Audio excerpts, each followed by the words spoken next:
Agora eu vou explicar como é que a gente faz o reconhecimento de um número primo, ou seja, como é que a gente faz para saber se um determinado número, se ele é primo ou se ele é composto.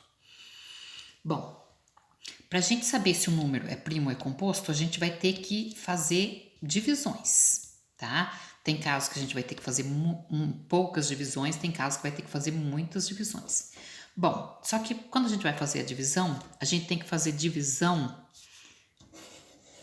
pela sequência dos números primos. Então, a gente vai dividir por 2, por 3, por 5, por 7, por 11, por 13, por 17, por 19, por 23, por 29. A gente vai seguir essa sequência, não vai precisar fazer todos, e tem casos que não precisa fazer tanta divisão assim, então a gente vai fazer divisão.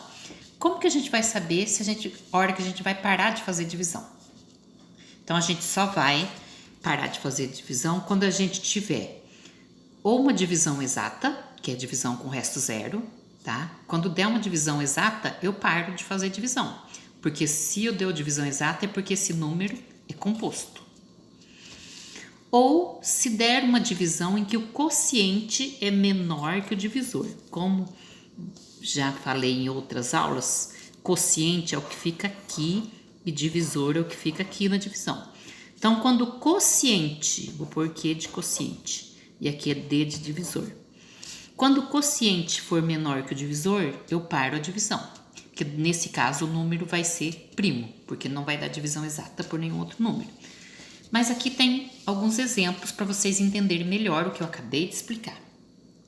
Por exemplo, eu quero saber se o número 67, se ele é primo ou se ele é composto, ou seja, se ele faz parte daquela lista que eu acabei de falar, que a sequência dos números primos ela é infinita, né? Que eu coloquei lá, aquela sequência 2, 3, 5, 7, 11, 13, 17, 19, 23, 29 e falei que ela é infinita.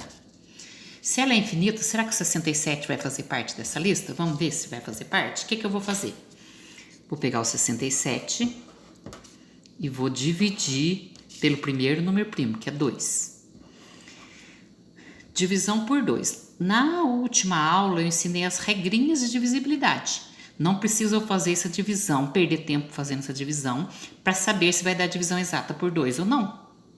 A regrinha do 2 é olhar no número, no último algarismo, e ver se ele é par. 7 é par?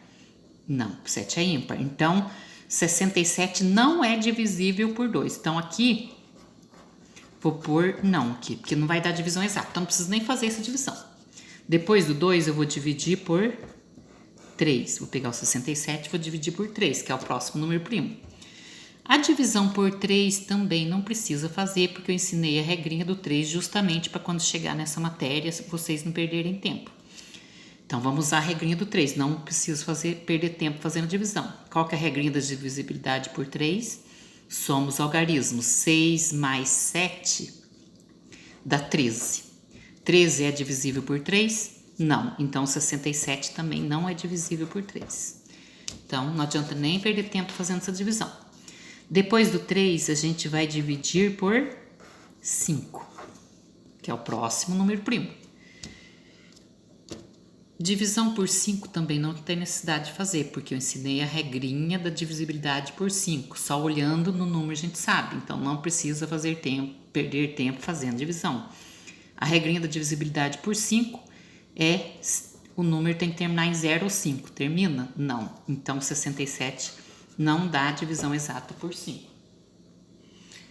Então, vou ter que pegar o 67 e dividir pelo próximo número. O próximo número é 7. 67 dividido por 7. Como não tem a regrinha do 7, eu não expliquei qual é. Até existe, mas não expliquei a regrinha do 7, tá? Porque para não ficar muita regra para vocês guardarem. Então, vamos fazer a divisão mesmo. Na tabuada do 7, vai dar 9. 9 vezes 7, 63. Sobra 4. O que aconteceu aqui? Eu sempre tenho que estar olhando duas coisas. Ou da divisão exata não deu. Ou se o quociente é menor que o divisor. Não, o quociente é maior ainda. Então, quer dizer que eu tenho que continuar a divisão. O que eu vou ter que fazer? 67 dividido por 11. 67 dividido por 11 vai dar 6. 6 vezes 11, 66. Sobra 1. Sobrou 1, não tem que abaixar, terminou a divisão. Então, o que eu falei? Toda divisão eu tenho que observar. Se dá divisão exata, eu paro, mas não deu. Ou se o quociente for menor que o divisor. Aí, o quociente é 6, é menor que o divisor. Então, eu paro a divisão. Não precisa fazer mais divisão, paro aí. Então, parei no 11. Quando o quociente é menor que o divisor, nesse caso, o número é primo. Então, 67 é primo. Então, a gente conclui que o 67 só tem 2 divisores. Se ele é primo, ele só vai dar divisão exata por 1 e ele mesmo. Por isso que ele não deu divisão exata por nenhum desses números aqui. Porque ele só vai dar divisão exata por 1 e por ele mesmo. Por isso ele é primo. Então, vamos para um próximo exemplo. Número 327. Eu quero saber se ele é primo ou se ele é composto. Então, a gente vai começar a divisão. Vou repetir a lista aqui em cima. 2, 3, 5, 7, 11, 13, 17, 19, 23, 29 e infinito. Tá? Só pra gente seguir a ordem. Primeiro a gente vai ver se o 327 é divisível por 2. Regrinha do 2. Ó, como eu falei, 2, 3 e 5 tem regrinha, não precisa fazer a divisão. O 2 tem que ser, o número tem que ser par. 327 é ímpar, porque termina em 7. Então, não é divisível por 2. Não é divisível por 2. Então, vou ter que continuar a divisão. 327, vou dividir por, o próximo é 3. 3 também tem regrinha. A regrinha do 3, somos algarismos. 3 mais 2, 5. 5 mais 7, 12. 12 é divisível por 3?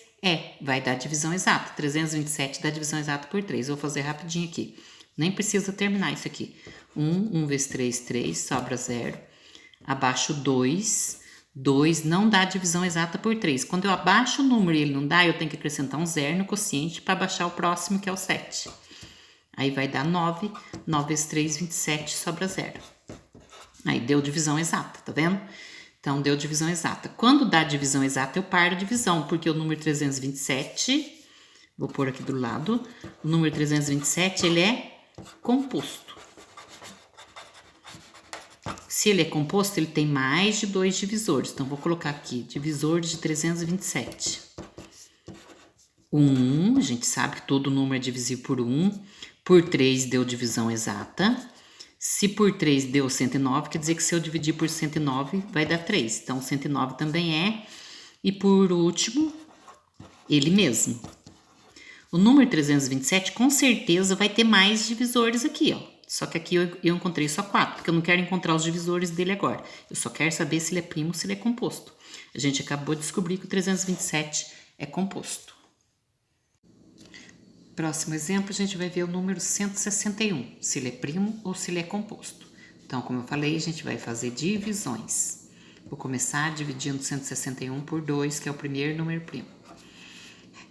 Para ser divisível por 2, tem que ser par. 1 é ímpar, então 161 não é divisível por 2. Depois do 2, eu vou dividir por 3. 161 dividido por 3 também tem a regrinha da divisão por 3. Regrinha do 3, somos algarismos, que vai dar 8. 1 mais 6 mais 1 dá 8. 8 é divisível por 3? Não, então 161 não é divisível por 3. Depois do 3, 5. Tem a regrinha do 5. Para ser divisível por 5, tem que terminar em 0 ou 5. Então, não termina. Então, 161 não é divisível por 5. Não vai dar divisão exata nenhum desses 3. Continua a divisão.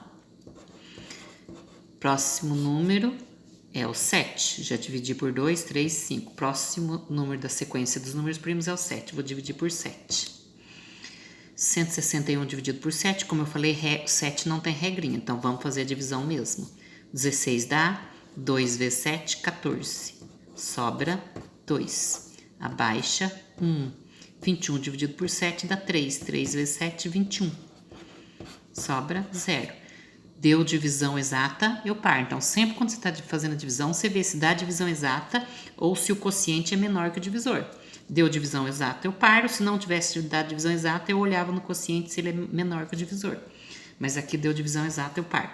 Quando deu divisão exata é porque o número é composto. Então, 161 é um número composto. Se ele é composto, porque ele tem mais de 2 divisores. Então, vou anotar aqui, divisores de 161. 161 é divisível por 1, todo número é divisível por 1. Deu divisão exata por 7. Se eu dividir por 7 e deu 23, se eu fizer ao contrário, dividir por 23, também vai dar divisão exata. E, por último, por ele mesmo. Então, eu encontrei aqui 4 divisores para 161. Pode ser que ele tenha mais, mas não interessa aqui para mim. O que interessa é que eu vi que ele tem mais de 2 divisores, então ele é composto. Para ser composto tem que ter mais de 2 divisores.